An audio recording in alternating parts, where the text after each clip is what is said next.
बोलिए द्वारिकाधीश भगवान की जय हो। आज का प्रसंग है श्री सुखदेव जी के जन्म की कथा। श्री सुखदेव जी की माँ कौन थी? किस प्रकार श्री सुखदेव जी 12 वर्ष तक माँ के गर्भ में रहे और जन्म लेते ही घर बार छोड़कर चल दिए। इन्हें स्वयं भगवान श्री कृष्ण ने ही वचन दिया था कि तुम्हें माया नहीं सताएगी। यही प्रसंग सुनाने जा रहे हैं। आशा करते हैं आप इसे अवश्य ही पसंद करेंगे।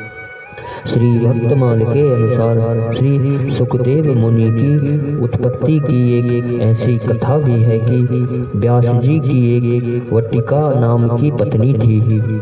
उन्होंने बस व्यास जी की अनुमति से पुत्र प्राप्ति के लिए बड़ी तपस्या की।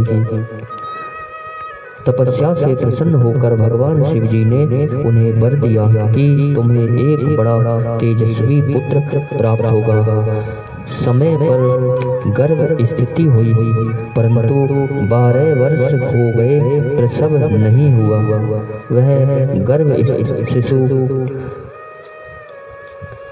बातचीत भी करता, गर्भ में ही वह शिशु बातचीत करता। इतना ही नहीं, उसने गर्भ में ही वेद, उपनिषद, दर्शन, इतिहास, पुराण आदि का सम्यक ज्ञान भी प्राप्त कर लिया। अब व्यास जी ने बालक से बड़ी प्रार्थना की कि गर्भ से बाहर निकल आओ, परंतु उसने यह कहकर गर्भ से बाहर आना अस्वीकार कर दिया कि मैंने अब तक अनेक योनि में जन्म ग्रहण किया है, बहुत भटक चुका हूँ, अब बाहर ना निकलकर यहीं भजन करने का विचार है। व्यास जी ने कहा, तुम नरक रूप इस गर्भ से बाहर आ जाओ, तुम माया के चक्कर में ना पड़ोगे, योग का आश्रय लो, भगवान का भजन करो, तुम्हारा मुख देखकर मैं भी पितृ ऋण से पूर्ण हो जाऊंगा, अन्यथा तुम्हारी माँ भी मर जाएगी। माँ के मरने की बात सुनकर सुखदेव जी को दया आ गई। उनका कोमल हृदय पिघल उठा। उन्होंने कहा, यदि भगवान श्री कृष्ण आकर आपकी बातों का समर्थन करें तो मैं बाहर निकल सकता हूँ। इसी बहाने उन्होंने जन्म के समय ही अपने पास भगवान श्री कृष्ण को बुला लिया था। व्यास जी की प्रार्थना से भगवान श्री कृष्ण ने आकर कहा कि गर्भ से निकल आओ, मैं इस बात का साक्षी हूँ कि माया तुम पर प्रभावी नहीं होगी। वे गर्भ से निकल आए। उस समय उनकी अवस्था 12 वर्ष की थी। जन्मते ही भगवान श्री कृष्ण माँ और पिता को नमस्कार करके उन्होंने जंगल की यात्रा की। उनके श्याम वर्ण सुकुमार और सुंदर शरीर को देखकर व्यास जी मोहित हो गए। उन्होंने बड़ी चेष्टा की, बहुत समझाया कि तुम मेरे पास ही रहो, परंतु सुखदेव जी ने एक न मानी। उस समय का पिता पुत्र का संवाद स्कंद पुराण की एक अमूल्य वस्तु है। प्रत्येक विरक्त को उसका मनन करना चाहिए। अंततः वे विरक्त होकर चले ही गए।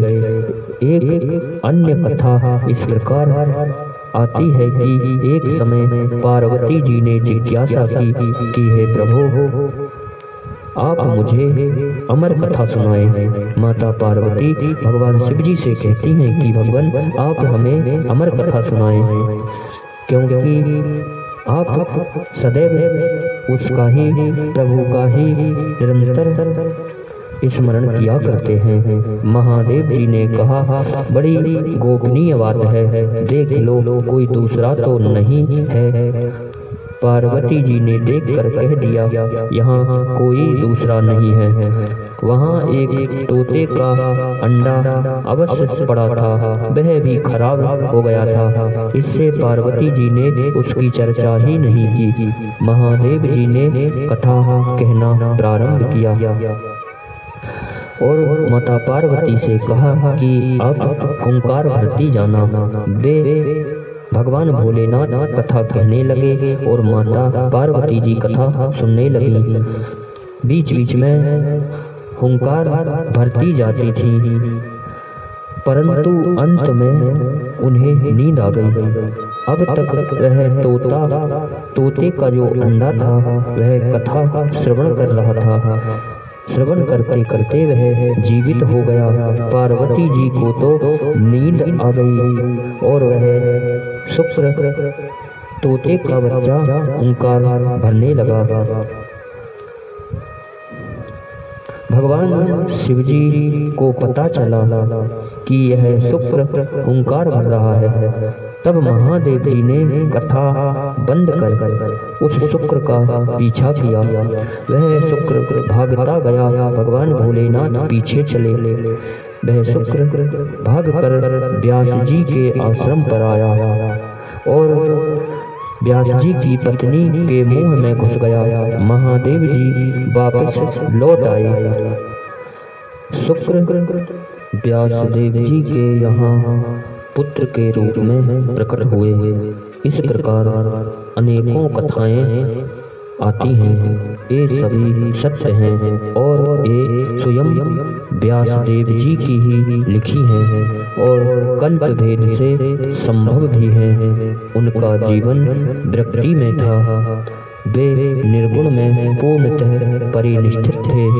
इस प्रकार श्री सुखदेव जी के जन्म की कथा का वर्णन पुराणों में आता है। इन्हीं शब्दों के साथ बोलिए द्वारकाधीश भगवान की जय हो।